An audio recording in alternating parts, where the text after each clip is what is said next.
Welcome to south ರುಚಿ channel. ಇವತ್ತು ನಾವು ಮಾಡ್ತಿರೋದು ಮಂಗಳೂರು ಸೌತೆಕಾಯಿ ಸಾಂಬಾರು ಅಥವಾ ಹುಳಿ ಅಂತ ಹೇಳ್ಬೋದು. ನಾವು ಧರ್ಮಸ್ಥಳದ ಕಡೆ, ಉಡುಪಿ ಕಡೆ ಎಲ್ಲ ಹೋದಾಗ ನಾವು ದೇವಸ್ಥಾನಗಳಲ್ಲಿ ಈ ಸಾಂಬಾರನ್ನ ಟೇಸ್ಟ್ ಮಾಡಿರ್ತೀವಿ.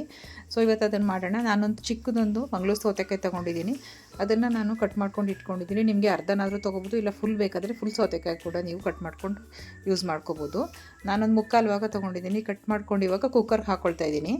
ಅದಕ್ಕೆ ಸ್ವಲ್ಪ ಉಪ್ಪು, ಬೆಲ್ಲ ಮತ್ತು ಹುಣಸೆ ಹಣ್ಣು, ಸ್ವಲ್ಪ ನೀರು ಹಾಕಿ ಇದನ್ನು ಕುಕ್ಕರ್ಗೆ ಹಾಕಿ ಒಂದೆರಡು ವಿಷಲ್ ಬರ್ಸ್ಕೋಬೇಕು. ಮಸಾಲೆಗೆ ನಾನು ಬ್ಯಾಡಗಿ ಮೆಣಸಿನ್ಕಾಯಿ ಮತ್ತು ಗುಂಟೂರು ಮೆಣಸಿನ್ಕಾಯಿ ಮತ್ತು ಧನಿಯಾ, 1 ಸ್ಪೂನ್ ಅಕ್ಕಿ ಮತ್ತು 2 ಟೇಬಲ್ ಸ್ಪೂನಷ್ಟು ಕಡಲೆಬೇಳೆ, ಜೀರಿಗೆ ಮತ್ತು ಒಂದು ಅರ್ಧ ಟೇಬಲ್ ಸ್ಪೂನಷ್ಟು ಉದ್ದಿನಬೇಳೆ ತೊಗೊಂಡು ಸ್ವಲ್ಪ ತೆಂಗಿನ ತುರಿ ತೊಗೊಂಡಿದ್ದೀನಿ. ನಾನು ಪೀಸಸ್ಸಾಗಿ ಕಟ್ ಮಾಡ್ಕೊಂಡಿದ್ದೀನಿ. ಮತ್ತು ಸ್ವಲ್ಪ ಒಂದು ಹಾಫ್ ಟೇಬಲ್ ಸ್ಪೂನಷ್ಟು ಮೆಂತ್ಯ ಕಾಳು ಕೂಡ ತೊಗೊಂಡಿದ್ದೀನಿ. ಒಂದು ಬಾಣಲೆಗೆ ಎಣ್ಣೆ ಹಾಕ್ಕೊಂಡು ಒಂದು 3-4 ಟೇಬಲ್ ಸ್ಪೂನಷ್ಟು ಕಡಲೆಬೇಳೆ, ಉದ್ದಿನಬೇಳೆ ನಾನು ಆಲ್ರೆಡಿ ಹಾಕಿದ್ದೀನಿ. ಅದಕ್ಕೆ ಇವಾಗ ಸ್ವಲ್ಪ ಮೆಂತ್ಯ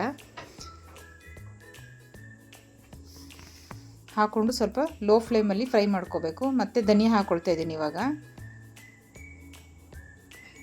ಯಾವುದೂ ಕಪ್ಪಗೆ ಆಗಬಾರ್ದು, ನೋಡಿಕೊಂಡು ನಾವು ಅದನ್ನು ಸ್ವಲ್ಪ ಫ್ರೈ ಮಾಡ್ಕೋಬೇಕು. ಕಪ್ಪಗೆ ಆಗಿಬಿಟ್ರೆ ಕಹಿ ಬಂದುಬಿಡುತ್ತೆ ಸಾಂಬಾರು. ಹಾಗಾಗಿ ಇವಾಗ ಜೀರಿಗೆ ಹಾಕ್ಕೊಳ್ತಾ ಇದ್ದೀನಿ,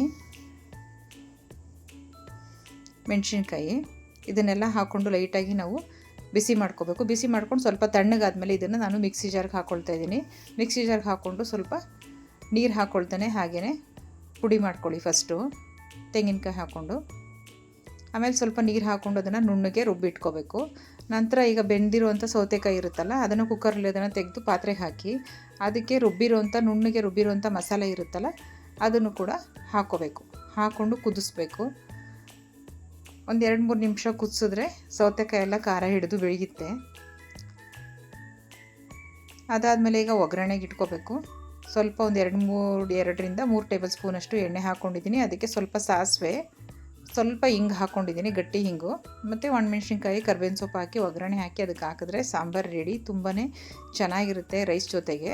ನಾವು ಈ ಕುದಿಯೋ ಟೈಮಲ್ಲೇ ಬೆಲ್ಲ ಅಥವಾ ಹುಳಿ ಇನ್ನೊಂದು ಸ್ವಲ್ಪ ಬೇಕು ಅಂದರೆ ನೀವು ಆ್ಯಡ್ ಮಾಡ್ಕೋಬೋದು. ಒಂದ್ಸಲಿ ಟ್ರೈ ಮಾಡಿ. Thanks for watching.